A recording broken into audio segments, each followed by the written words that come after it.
l'orthopraxie du chrétien. C'est un terme un peu compliqué, hein, je fais exprès comme ça. Orthopraxie, ça veut dire quoi? Ortho, ça veut dire droit, et praxie, ça vient de pratique, enfin ça veut dire pratique. Vous savez, vous avez suivi l'actualité, j'imagine, vous avez vu que c'est bien le bazar en ce moment. Donc pour les quelques extraterrestres qui ne seraient pas encore au courant ou qui n'auraient pas la télé.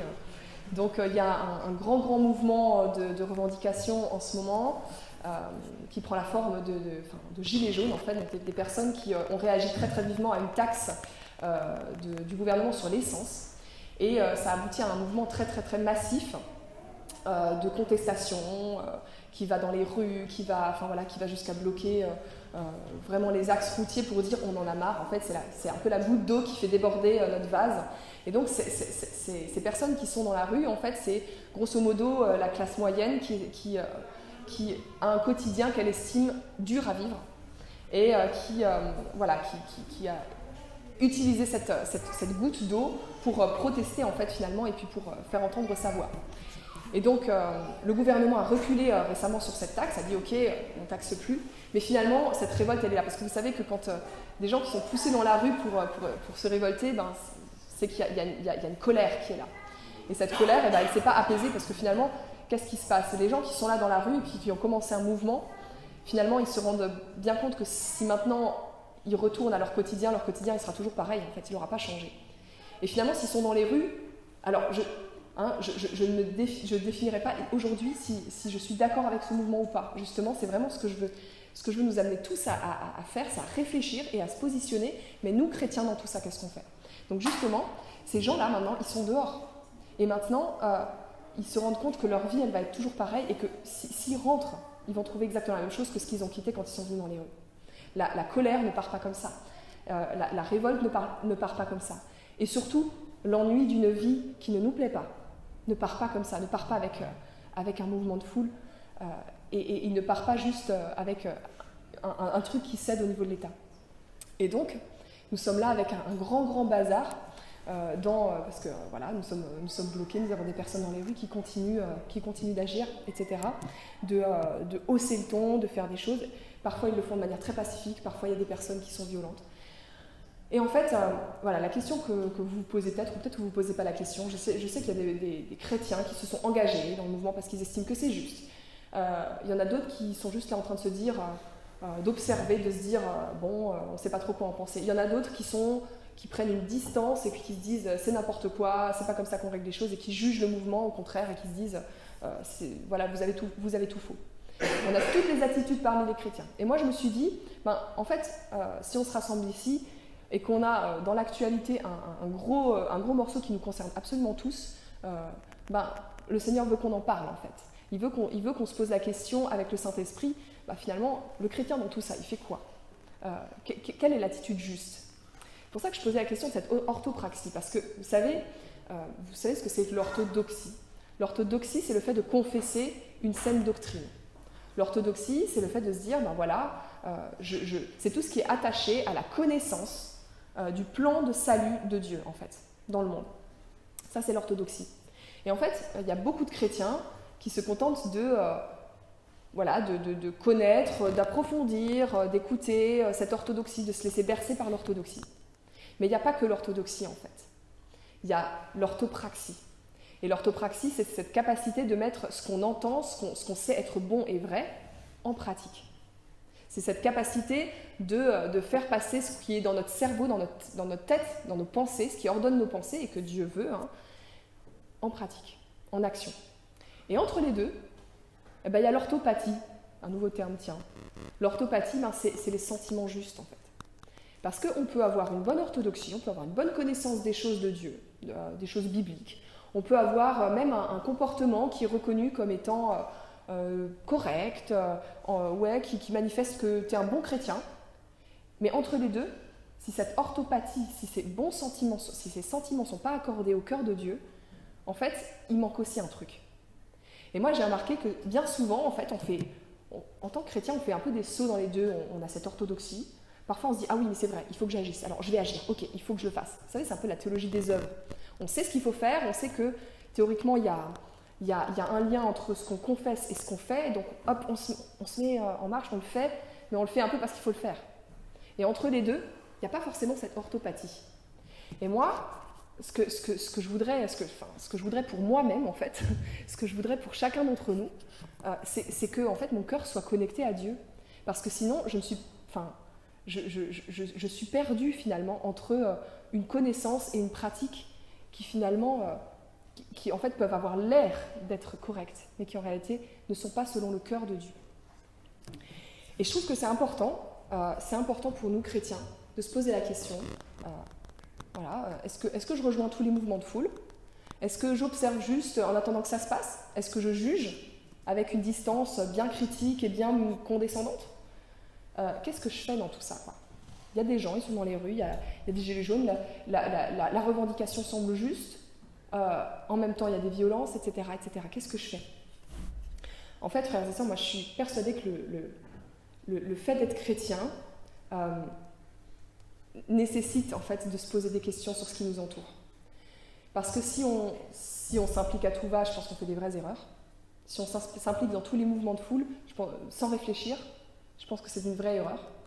Mais si on est du genre à observer en jugeant et en se disant mais de toute façon c'est nul ce qu'ils font, eh ben on est dans l'erreur aussi. Si on ne se sent pas concerné par ce qui se passe dans notre âme en ce moment dans le monde, en fait on est dans l'erreur aussi. Pourquoi? Pour la simple raison que Christ, il s'est détaché de il s'est détaché du ciel pour rejoindre le monde. Il s'est impliqué pour le monde. Il est venu dans le cœur d'un monde qui était juste dans le même bazar que ce que nous vivons, peut-être même pire, mais dans un bazar qui était très très très similaire à ce que nous vivons aujourd'hui. Parce que le monde dans lequel il s'est incarné, la société dans laquelle il est venu, c'était vraiment, vraiment le bazar aussi. Alors, juste pour commencer, en fait, j'aimerais qu'on commence à scruter un petit peu, vous savez, tout l'Ancien Testament, enfin pas tout l'Ancien Testament, mais des passages un petit peu qui sont comme des indices dans l'Ancien Testament. Peut-être que certains parmi vous sont venus récemment à Christ et se demandent à quoi ça sert l'Ancien Testament, tout ça. Et bien là, on va donner quelques éléments de réponse. Pour moi, l'Ancien Testament, un des grands trucs qui est important pour nous aujourd'hui, c'est qu'il montre tout ce qui ne va jamais changer en fait dans l'humanité, enfin, tout ce qui ne va pas changer dans l'humanité. Tous les mécanismes qui sont toujours aussi pourris 1000, 2000 ans avant Jésus-Christ qu'aujourd'hui. Il montre ce qui ne change pas. Vous savez, il y a un livre qui dit « Vanité des vanités, tout est vanité ». Tout se reproduit sous le soleil. Et en fait, dans l'Ancien Testament, il y a cette donne-là. Il n'y a pas que ça. Il y a cette donne-là. On voit toutes les choses qui ne changent pas. L'humanité qui ne change pas. Le cœur pécheur qui est sous cette loi et puis qui continue de faire les mêmes erreurs, les mêmes bêtises, encore et encore. Et il montre entre autres des politiques totalement pourries.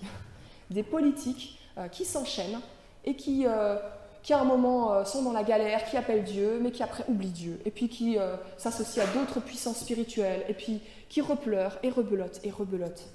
Et en fait, on a dans l'Ancien Testament cette trace d'un monde qui reproduit les mêmes erreurs. Et au cœur de tout ça, on a l'action de ce Dieu incroyable, tout-puissant, qui en a marre du péché, qui en a marre des puissances spirituelles qui divisent l'humanité et qui pourtant intervient au cœur de ce peuple pour l'amener dans sa présence. On a ces deux dynamiques-là dans l'Ancien Testament. Et en fait, moi je voudrais juste, pour la problématique qui nous concerne aujourd'hui, le chrétien, dans tous ces mouvements de foule, dans ces mouvements politiques, qu'est-ce qu'il fait? Je voudrais vous lire trois petits passages. Le premier passage, c'est dans Juge 9, les versets 7 à 15. Alors je vais vous le faire rapidement, hein. Vous avez des Bibles si vous voulez, vous pouvez regarder. Le but c'est pas qu'on lise tous les textes là maintenant et qu'on étudie à fond les textes. Le but c'est juste de donner des petits indicatifs. Et moi je vous invite vraiment juste chez vous à approfondir ces textes. En Juge 9, 7 à 15, c'est ce qu'on appelle la fable de Yotam. Et Yotam c'est un des fils de Gédéon, un juge en fait sur Israël. C'était la période des juges, la période où il n'y avait pas encore les rois. Il n'y avait pas encore de système de royauté, il y avait des systèmes de juges qui étaient censés être plus des personnes qui étaient à l'écoute de Dieu, plus proches du cœur de Dieu et communiquer ce qui est juste au peuple. Et donc Gédéon, il avait un nombre considérable de fils. Et puis il en avait un. Il en avait un qui a voulu régner en fait, qui avait des intentions très très mauvaises, qui s'appelait Abimélec. Et puis il a monté toute une cabale pour réussir à régner sur le peuple d'Israël.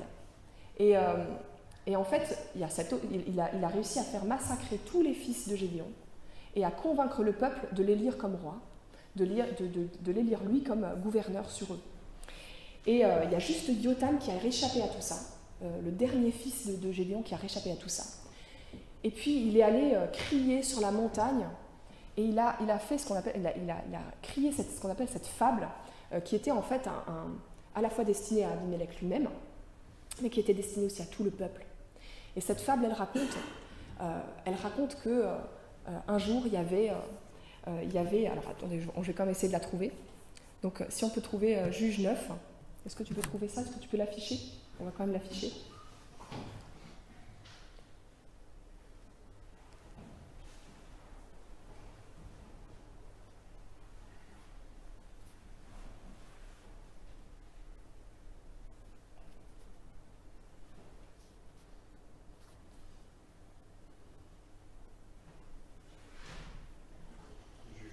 Juge 9. Juge 9, versets 7 à 15. Voilà. Donc, Abimélec, l'un des fils de Yérou. Ouais, un peu plus. Écoutez-moi, gens de Sichem, si vous voulez que Dieu vous écoute. Ouais. C'est bon. Un jour, les arbres se décidèrent à choisir un roi pour les commander. Ils dirent à l'olivier, règne sur nous.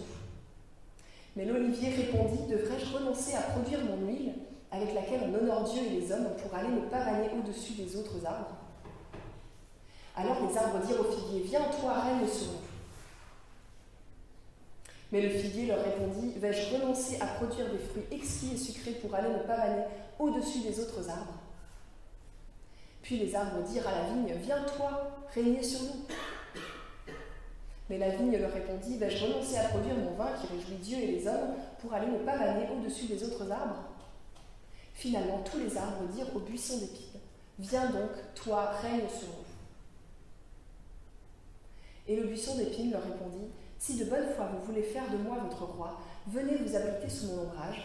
Si vous refusez, un feu jaillira du buisson d'épines et consumera même les cèdres du Liban. Alors cette petite fable, je ne sais pas si beaucoup d'entre vous la connaissaient, mais cette fable, en fait, elle s'adresse aussi bien à celui qui a usurpé, en fait, qui a pris ce pouvoir animé de mauvais sentiments, que le peuple. Il dénonce deux choses, Dieu, en fait, là-dedans. Il dénonce, la passivité du peuple. Parce que Dieu déteste la passivité du peuple. Et il nous dit un truc, et ça se reproduit, mais alors partout, dans toutes les générations.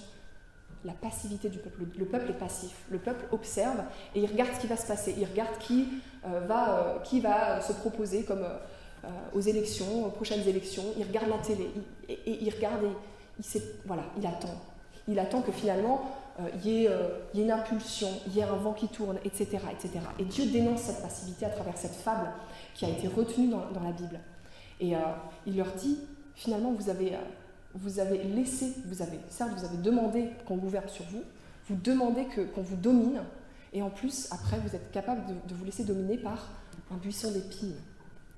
Et il dénonce aussi cet arrivisme du roi mauvais, quoi.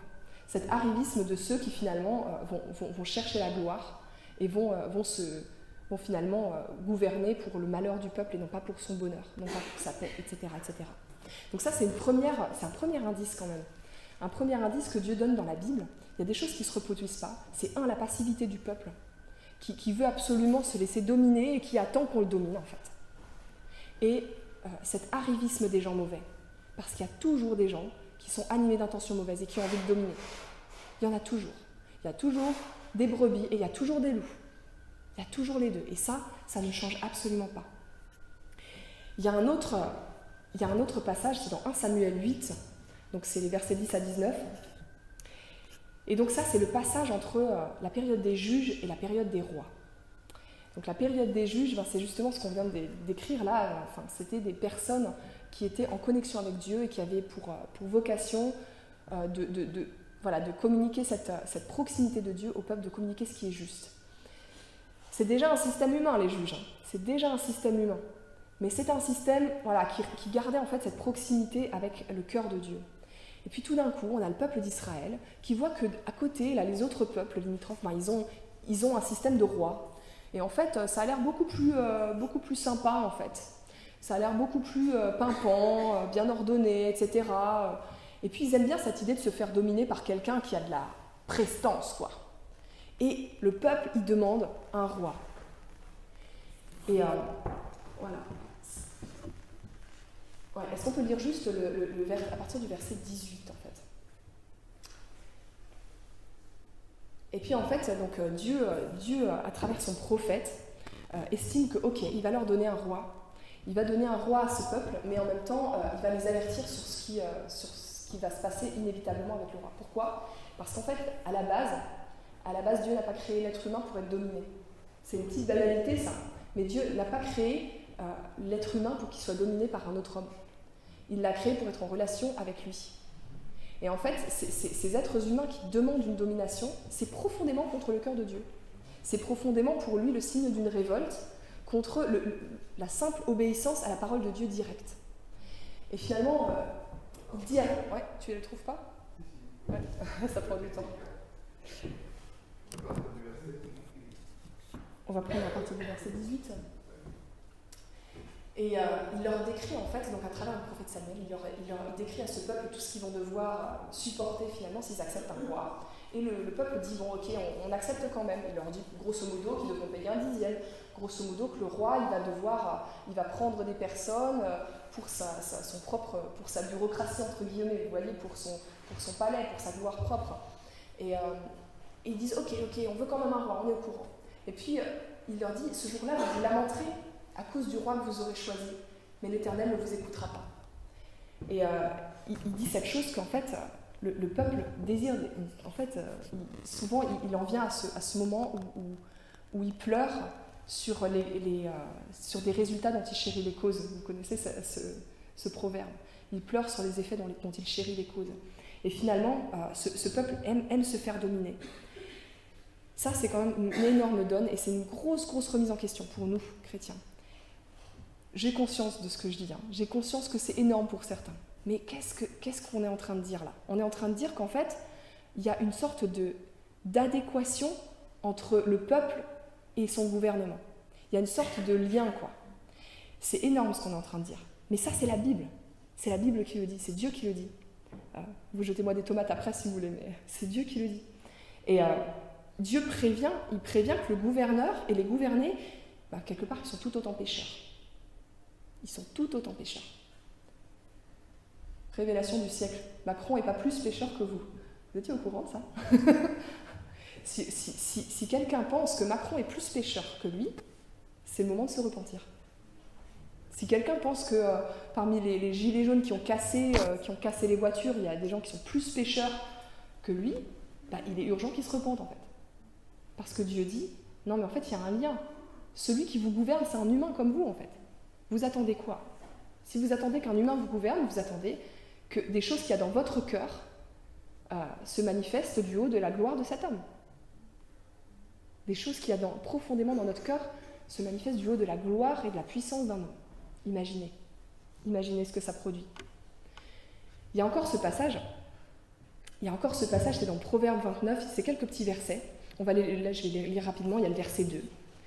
Et là, c'est déjà une sorte d'indication du Seigneur, sur ce que le Seigneur attend finalement de son peuple. Il dit, quand les justes se multiplient, le peuple est dans la joie. Quand le méchant domine, le peuple gémit. Quand les justes se multiplient, le peuple est dans la joie. Quand le méchant domine, le peuple gémit. Il est marrant ce verset parce qu'il ne dit pas quand le juste qui est au pouvoir, quand il y a un juste au pouvoir, le peuple est dans la joie. Il dit non, quand les justes se multiplient. Vous avez compris la logique en fait. Il suffit d'un méchant. Méchant que nous sommes tous. En fait. Il suffit d'un méchant au pouvoir pour ruiner un pays. Mais pour transformer un pays, il faut quoi? Il faut des justes qui se multiplient. Ça veut dire que c'est le peuple qui transforme le peuple en fait. Ça veut dire que c'est de l'intérieur que ça se passe en fait. Il y a encore ce verset juste après. Les moqueurs soufflent le feu dans la ville, mais les sages calment la colère. Deuxième indice encore. Les justes qui se multiplient dans la ville, ils n'ont pas juste, ils ont pas pour vocation de mettre le feu, ils n'ont pas pour vocation d'attiser la colère, ils ont pour, au contraire, vocation de l'apaiser. Ils ont pour vocation d'assagir, de calmer la colère. Et encore, il y a un autre indice, dans le verset 9. Si un homme sage conteste avec un insensé, il aura beau se fâcher ou rire, la paix n'aura pas lieu. Une fois que tu rentres en contestation avec quelqu'un qui de toute façon est dans l'iniquité, qu'est-ce que ça va produire? Parce qu'on n'est pas dans le débat d'idées en fait. On n'est pas dans le débat d'idées, dans les schémas politiques qui se poursuivent. On n'est pas dans le débat d'idées en fait. On est dans les confrontations de puissance. Parce que dans l'Ancien Testament, la politique, c'est le bazar. Et aujourd'hui, au XXIe siècle, la politique, c'est le bazar, mais parce qu'il y a des puissances derrière. Parce que quand l'homme domine, Satan est derrière. Toujours.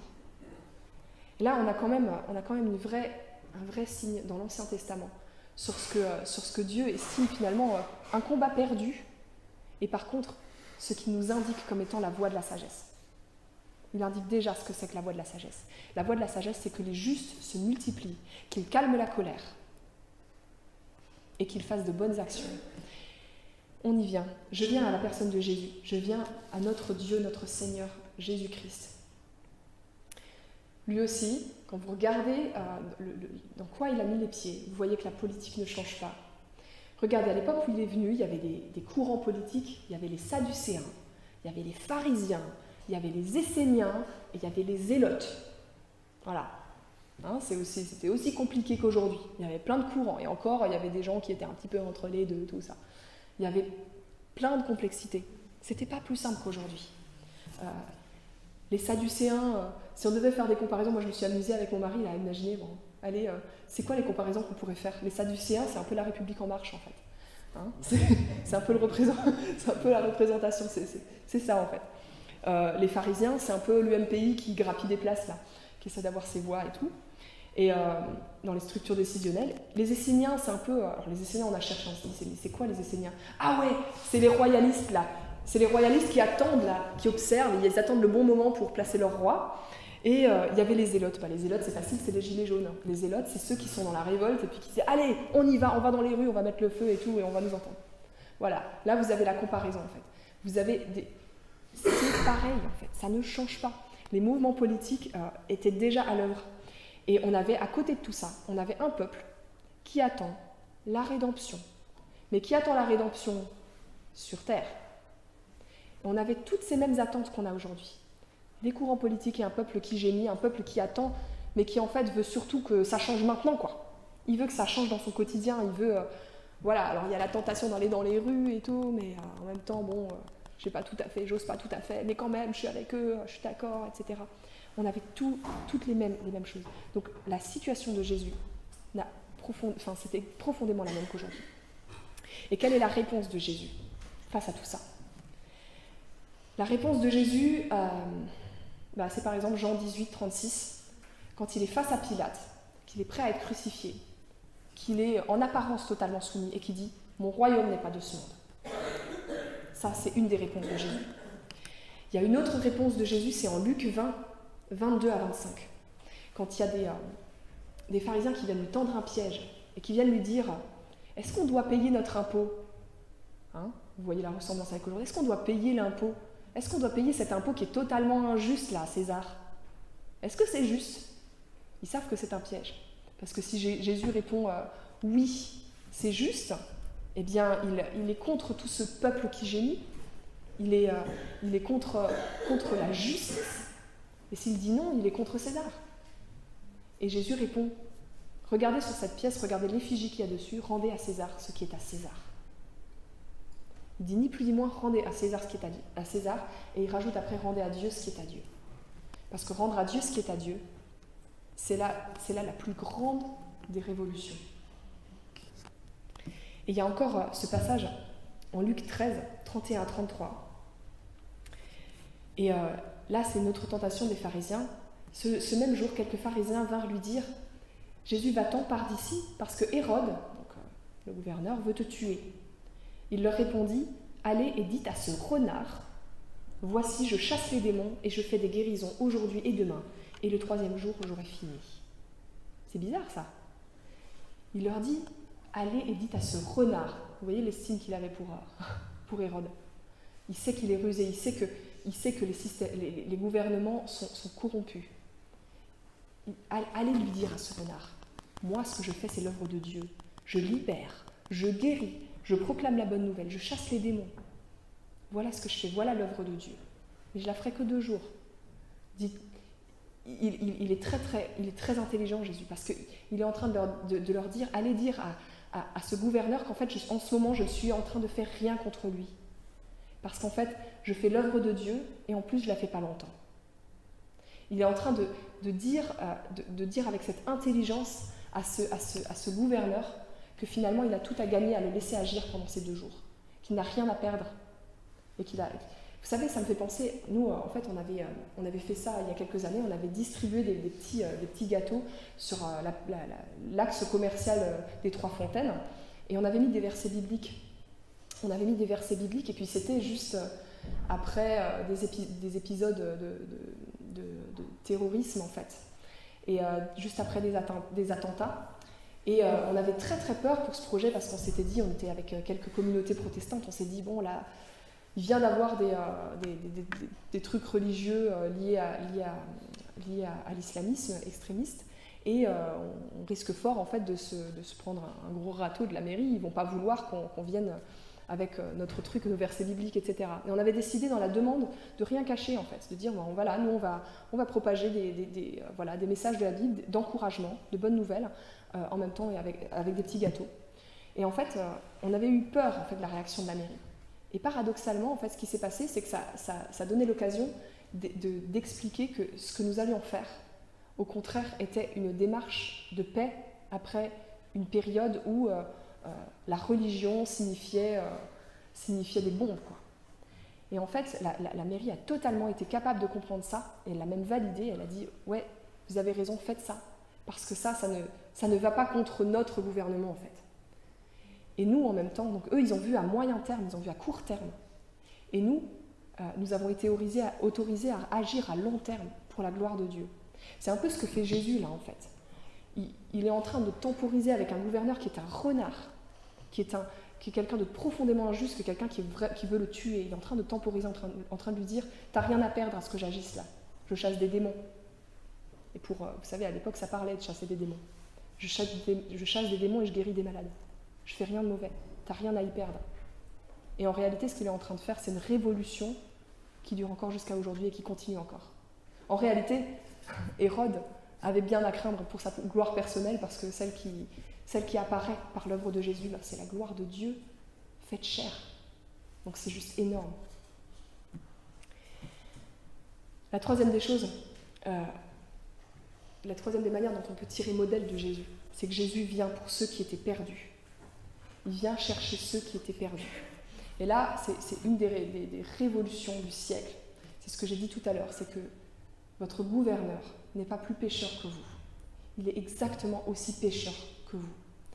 Et vraiment, de croire que dans un mouvement politique, on va finalement trouver notre salut, c'est très très relié à cette fausse croyance que finalement celui contre lequel on se bat, eh ben, il est plus pécheur que nous, il est plus mauvais que nous.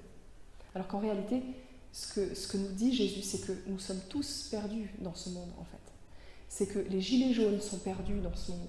C'est que Macron, il est perdu dans ce monde. Les victimes sont perdues dans ce monde. Les bourreaux sont perdus dans ce monde. Ce sont tous des perdus. Les blasés, les révoltés, les rois, les présidents, ils sont tous perdus dans ce monde. Ils sont tous en train de se battre avec des lois qu'ils ne maîtrisent pas, et qu'ils imaginent pouvoir maîtriser. Mais ils sont tous profondément pécheurs, comme nous. Alors moi, je voudrais juste nous interpeller chacun ce matin, parce qu'il se peut que nous ayons des opinions ici politiques et même spirituelles différentes. Et j'aimerais juste nous interpeller chacun, parce que c'est ça le plus important. Concrètement, il faut un effort surhumain pour aimer un gouvernement qui t'oppresse. C'est vrai, non ? Il faut un effort surhumain. Ben, c'est précisément ce que Jésus nous demande. Parce que nous ne sommes pas censés faire ce que l'humain est capable de faire. Il faut un effort surhumain, et c'est précisément là que nous voyons à quel point l'œuvre du Christ, elle n'a rien à voir. Elle n'a rien à voir avec l'œuvre des hommes. Nous sommes censés être au-delà de ce que l'humain est capable de faire, par la puissance du Saint-Esprit. Il faut un effort surhumain pour aimer un gouvernement qui t'oppresse. Mais si aujourd'hui vous êtes capable de sortir de là et de dire « Ok, moi j'aime Macron,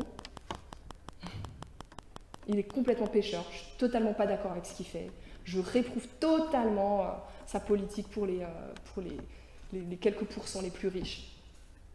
Mais j'aime cet homme parce que Dieu m'a demandé d'aimer.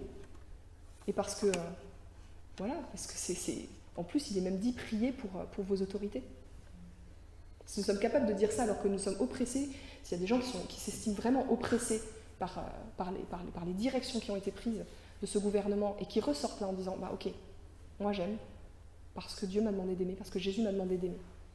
Alors là, je pense que l'Esprit Saint aura agi. Peut-être que vous êtes révoltés pour vous-même, peut-être que vous êtes révoltés pour d'autres, peut-être que vous faites partie de ceux qui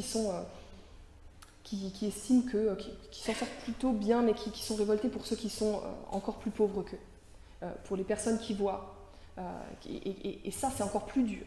C'est encore plus dur parce que quand on voit des personnes qu'on aime, qui sont oppressées par une politique, on a tendance à se révolter d'autant plus, mais aussi de manière encore moins ajustée. Et si vous aussi, vous êtes capable de sortir de là et de dire « Ok, mon royaume n'est pas de ce monde », alors l'Esprit Saint aura vraiment agi en vous. Alors peut-être que vous faites partie de ceux qui s'en sortent plutôt bien et puis qui se disent « Mais tout ça, de toute façon, ça prend des ampleurs pas possibles, ils font n'importe quoi, de toute façon, on a vu les infos, il y en a un qui gagne 4 000 €, il n'a pas de quoi se plaindre, voilà. » Peut-être que vous faites partie de ceux-là. Moi, honnêtement, je fais partie de ceux-là, je ne vous cache rien. Je m'en sors plutôt bien, finalement. Je gagne l'équivalent d'un SMIC, mais je m'en sors bien. Et je m'en sors bien parce qu'il y a tout un tas de choses dans ma vie qui font que je m'en sors bien. Et effectivement, quand je vois certains qui sont là avec 4 000 €, je dis et qui sont dans les gilets jaunes, je ne comprends pas. Mais si vous faites partie de ceux-là et que vous êtes avec cette tentation de juger en fait ce qui se passe dehors, et que vous êtes avec cette tentation finalement de vous couper de la réalité qui en fait, ce peuple-là, il vit une misère qui n'est pas d'abord économique, qui n'est pas d'abord en fait matérielle, mais qui est d'abord spirituelle, qui est le profond manque de sens de son existence. Si on commence à comprendre ça et à sortir d'ici en se disant « Waouh, mais en fait, je l'ai plein grave », mais c'est vrai que c'est hyper grave. C'est vrai que c'est hyper grave si on a de quoi vivre, si on a honnêtement de quoi vivre, si on s'en sort bien, mais qu'on a l'impression de s'en sortir mal. Moi, j'ai connu des gens comme ça, très très proches, qui avaient beaucoup. Il y avait des gens, à côté, c'était la misère absolue. Eux, ils s'en sortaient bien, mais honnêtement, ils étaient dans le rouge à la fin du mois. Ils étaient toujours dans les problèmes, ils faisaient toujours les mauvais choix, etc. Mais c'est une profonde misère, en fait. Et elle est d'abord spirituelle. Et si on arrive à compatir à cette misère-là, là aussi, l'Esprit Saint, il aura agi en nous. Là aussi, l'Esprit Saint, il aura agi en nous. Et en fait, je ne suis pas en train de me moquer de cette misère-là, pas du tout. Parce que c'est une réelle misère. Et moi, la seule chose que j'admire aujourd'hui, c'est ceux qui sont allés prier, en même temps que les manifestants, ils sont allés dans les rues, ils sont allés prier pour eux. Moi, ce que j'admire, c'est ceux qui ont porté sur des gilets jaunes « Dieu est amour ». Ceux-là, je les admire. Mais j'admire pas que ceux-là, parce que ça, c'est un événement coup de poing, vous savez, un peu symbolique. Ce que j'admire, en fait, c'est tous ces justes qui se multiplient au quotidien, dans le peuple qui gémit et qui attend un sauveur qui va changer quelque chose dans leur monde, en fait, dans leur matière, et qui n'ont pas compris qu'en fait, leur sauveur, il va changer d'abord dans leur cœur, dans l'invisible. Et tous ces justes qui se multiplient au milieu de ce peuple qui attend, qui gémit, c'est ceux qui vont agir auprès des prostituées. Ce soir, en fait, à Saint-Germain-en-Laye, il va y avoir un culte avec une intervenante qui agit auprès des prostituées. Vous savez, dans la forêt, là, il y en a tout plein. Mais il y en a plein en région parisienne, de manière générale. Et c'est une misère qui prolifère à côté de nous, dont on ne parle pas. Vous savez, tout à l'heure, je disais que je parlais de ce peuple qui voulait un roi là, qui voulait un roi du temps des prophètes, du temps des juges, qui réclamait un roi et qui voyait le système des rois chez chez les autres peuples. Moi, j'ai connu des personnes qui disaient « Ouais, notre système français, il est pourri. Regarde en Allemagne. En Allemagne, ils sont excédentaires. Et nous, on est dans la dette. Eux, ils sont excédentaires. » Ouais, effectivement, tu peux faire comme le peuple d'Israël et aller regarder ce qui fonctionne là-bas et te dire « Ok, ce qui fonctionne là-bas, je le prends là, plop, et je le transpose. » Sauf qu'en fait, ça ne fonctionne pas du tout comme ça. Parce que tu ne peux pas prendre un élément sans prendre le système. Et dans le système allemand, il y a quoi? Il y a la légalisation de la prostitution. Et il y a quoi? Quand tu te balades dans les rues, moi je me suis baladée dans les rues quand il y avait Teen Street avec les jeunes. J'ai vu des pauvres comme j'avais jamais vu. Pourtant on en voit ici. Hein. Mais j'ai vu des pauvres, mais genre pas manger quoi. Ils étaient maigres. Vous savez comme on voit comme on voit au Yémen quoi. J'ai vu des gens, ils étaient maigrissimes. Ils étaient près de la mort. Ils étaient là. Personne ne bronchait. J'ai vu des situations de pauvreté extrême et en fait j'ai compris un truc, je me suis dit mais oui il y a des choses qui fonctionnent très très bien en Allemagne, mais il y a aussi cette même doctrine entre guillemets, ce même principe que dans tous les pays, dans toutes les politiques, donne à un peuple qui gémit des jeux et de la prostitution, il ne se plaindra pas. Et la prostitution rentre dans le système économique, ça fait une rentrée d'argent, voilà, ça rentre dans le truc. Donc on ne peut pas faire comme ça. On ne peut pas juste transposer un système étranger. On ne peut pas juste faire ça. C'est juste pas possible. Donc on ne peut pas juste prendre un élément parce qu'il y a tout un système qui sous-tend. Et tout ça, ce sont des puissances. Bref, je me suis paumée, je ne sais plus où je voulais en venir. Mais tout ça pour dire que voilà, nous sommes peut-être dans des situations différentes aujourd'hui. Et il n'y a pas les... Enfin, moi, il y a un piège que je trouve très très fort, c'est le piège des yaka faucons. Vous savez, le yaka faucon, c'est de dire ouais, mais c'est très simple, il suffirait de faire ça. En fait, toutes les personnes qui sont dans la rue, là, en fait, je suis persuadée, en fait, je le vois même, ils n'ont pas d'alternative. Parce que je suis persuadée que si on prenait le plus intelligent des gilets jaunes dans la rue aujourd'hui, on le mettrait au pouvoir, je ne suis pas sûre que ça changerait grand-chose, en fait. Ou si, ça changerait peut-être des choses, mais pas dans le péché, pas dans la misère, pas... Les mêmes mots qui ont toujours été là seront toujours là. Parce que le cœur de l'homme est mauvais, parce que nous sommes tous pécheurs, et parce que notre royaume n'est pas de ce monde. Voilà, j'ai retrouvé où je voulais en venir. Que les justes se multiplient, que les justes se multiplient. La rédemption de ce peuple qui gémit n'est pas dans le changement de système politique, mais c'est vraiment dans cette capacité à les sauver de l'intérieur. Donc ce soir, il y a à Saint-Germain-en-Laye cette femme qui va venir, qui va témoigner de son ministère auprès des prostituées. Il y a le café-prière, là, qui est tous les mardis matin, le samedi matin. Là, on est au contact de personnes qui fuient des politiques encore plus corrompues que la nôtre, qui sont aujourd'hui au cœur de notre politique parmi les plus misérables, parce qu'ils dorment dans la rue avec des enfants. On est là au cœur de quelque chose que le Seigneur veut faire. Et ça c'est une œuvre qui vient de lui. Et il y a 1000 autres églises qui font ce genre de choses et ce genre d'actions qui proviennent d'une orthodoxie, qui viennent d'une orthopathie. Le fait d'être en profonde connexion avec ce que le Seigneur veut. Et ça, c'est ce qui change un monde. Ça, c'est ce qui transforme. Il suffit d'un seul méchant pour dominer. Les justes doivent se multiplier. Ils doivent annoncer l'Évangile au plus profond, au plus dégoûtant de la société. Là où personne n'a envie d'aller, là où personne ne pointe ses caméras. Vous savez, les caméras, on les pointe sur ceux qui meurent de faim au Yémen, mais on ne les pointe pas sur notre vraie misère ici, en réalité. En réalité, on ne regarde pas. Et quand on va à Paris, qu'on voit les camps de migrants, on se dit « Ah ouais, non mais c'est cette ampleur-là en fait. » Mais c'est juste incroyable, on se croirait au Moyen-Âge. Avec les gueux, on se croirait au Moyen-Âge. C'est un truc de fou.